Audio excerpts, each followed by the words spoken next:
હોવા છતાં લડો જ નહીં. જ્ઞાનીબેન હોય, આ મોવડી મંડળ હોય, આ બધું આગેવાનોની ટીમ હોય, એ ક્યાંક ને ક્યાંક લોકો માટે સમર્પિત છે.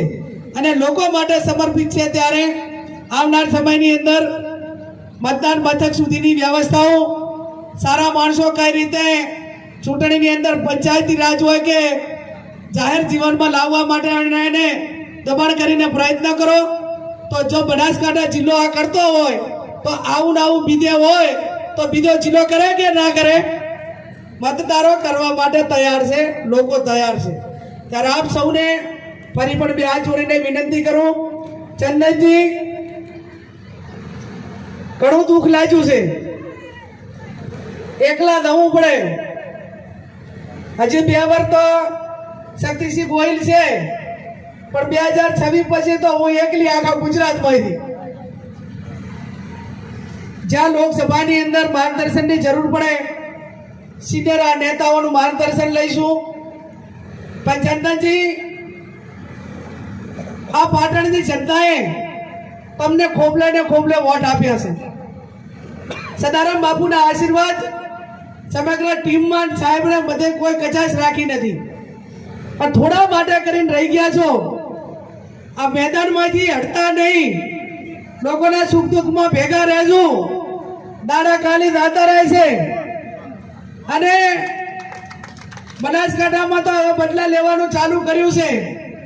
ચોને તળી પાર કરવો, ચાની ડેરીઓ બંધ કરવી, એ હવે આવનાર સમયમાં આ સત્કાર સમારંભમાં ભેગા ત્યારે એટલાને વિનંતી કરું છું કે ચાહે ખોટી રીતે કેસ કરે ને અને પોલીસ સામે જવું પડે કે કલેક્ટર સામે જવું પડે ને તો 500 જણાને ફોન કરે ને તો આવીને ઊભા રહેજો.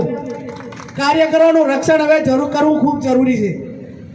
અને રક્ષણ નહીં કરો તો એક એકને નોખા પાડશે, અને એક નોખા પાડીને બદલો લેવાની જે ભાવના તે ચાલુ રાખશે.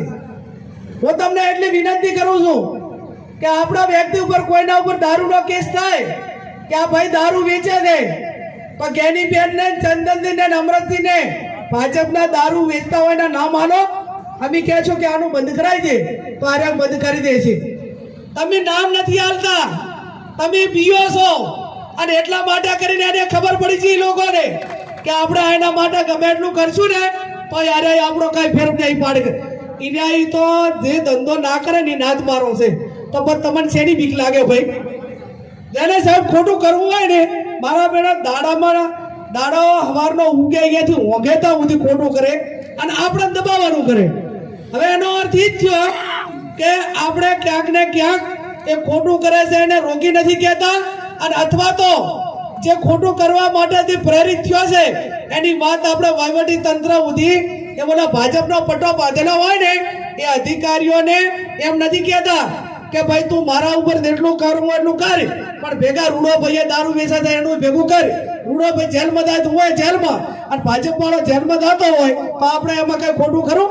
આપણે એટલે દાડા રહેવાનું, આક્રમણ અહીંયા થાય, આપણે જવાનું નથી.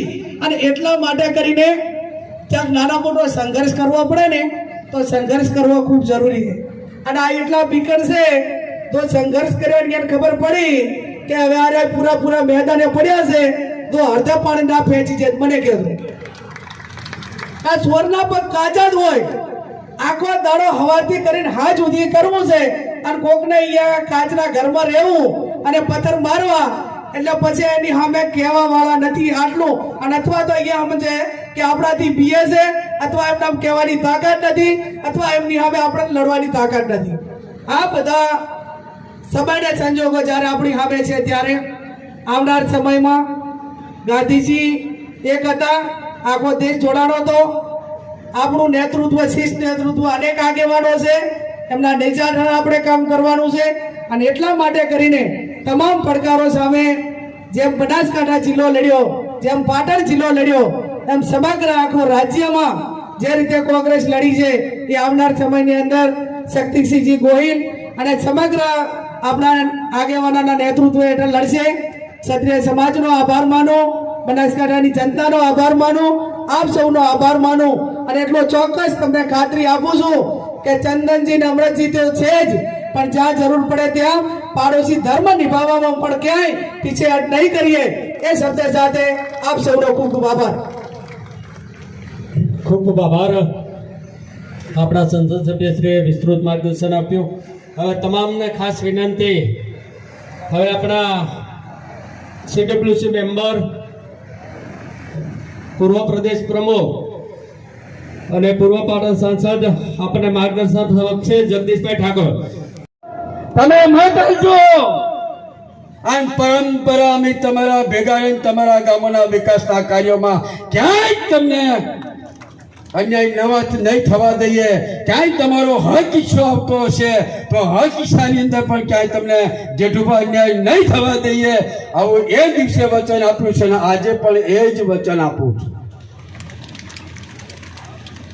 મારી કોંગ્રેસ પાર્ટીએ, મારા પરિવારે ક્યારેય મને એ સંસ્કાર નથી આપ્યા કે ઉપયોગ કરીને છોડી મેળજો. એ સામે વાળા સંસ્કાર છે પેઢી અનાદિના.